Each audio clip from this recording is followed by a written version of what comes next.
Sir సర్పై war EC alert పార్లమెంట్లో తుఫాన్. పార్లమెంట్లో చర్చకు పెట్టట్లేదు. మీరు డ్రామాలు ఆడొద్దండి, మీరు సలహాలు ఇవ్వండి. ఏం డ్రామాలు ఎవరు ఆడుతున్నారు? బయట మాట్లాడి లోపలికి వెళ్ళి చర్చకు అనుమతించకపోవడం ఎవరిది డ్రామా? వాస్తవంగా ఈరోజు పార్లమెంటు ప్రారంభానికి ముందే ప్రతిపక్షాలన్నీ పార్లమెంట్ ప్రాంగణంలోనే ప్రదర్శన కూడా చేసాయి.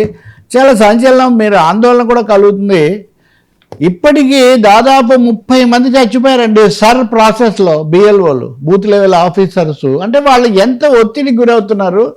రెండోది, వాళ్ళు చేయలేని పనులేవో వాళ్ళతో చేయిస్తున్న పరిస్థితి కూడా ఏదైనా ఉందా? ఒక చోట కాదు, బెంగాల్లో అంటే అదే మమతా బెనర్జీ గవర్నమెంట్, బెంగాల్లో, కేరళ, ఆఖరికి బీజేపీ పాలించే రాజస్థాన్లో, మధ్యప్రదేశ్లో కూడా ఈ బిఎల్ఓలు, యూపీలో కూడా, ఉత్తరప్రదేశ్లో కూడా 35 మంది దాకా చనిపోయారు.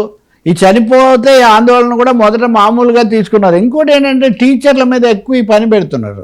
టీచర్లు ఇప్పుడు స్కూళ్ళల్లో ఉండేవి, వాళ్ళ మూల్యాంకనాలు, వాళ్ళ నివేదికలు ఇవన్నీ చేస్తూ మళ్ళీ అప్పటికప్పుడు ఆగమేఘాల మీద ఈ ఓటర్ల వెరిఫికేషన్లు ఇవన్నీ చేయడం అనేసరికి వాళ్ళు ఫిజికల్గా విపరీతమైన స్ట్రెయిన్కు, సైకలాజికల్ స్ట్రెస్కు కూడా గురైపోయి తట్టుకోలేక లేఖలు రాసి మరీ చచ్చిపోతున్నారు. సో అంటే దీన్ని బట్టి తెలిసేది ఏంటంటే చాలా ఒత్తిడితో కూడిన ప్రక్రియగా జరుగుతుంది. ఇప్పుడు బెంగాల్లో 25 లక్షల మంది చచ్చిపోయిన వాళ్ళ పేర్లు ఉన్నాయని ప్రకటించారు. ఒక్కసారిగా షాక్ అందరూ. 25 లక్షల మంది చచ్చిపోయిన వాళ్ళని ఎలా కొనసాగించారు? ఎవరిదే తప్పు? మీరు ప్రతి సంవత్సరం ప్రతి ఎన్నికకు మీరు తనిఖీలు చేస్తుంటారు కదా వచ్చి, మరి ఎందుకు చేయలేదు మీరు? 25 లక్షల మంది చచ్చిపోయారంటే ఇవి ఇలాంటివి రిలయబుల్లా? ఈ ఒత్తిడి బిఎల్ఓ మీద పడుతుందా అని ఒక పెద్ద ప్రశ్న ఇక్కడ ఉత్పన్నమవుతుంది.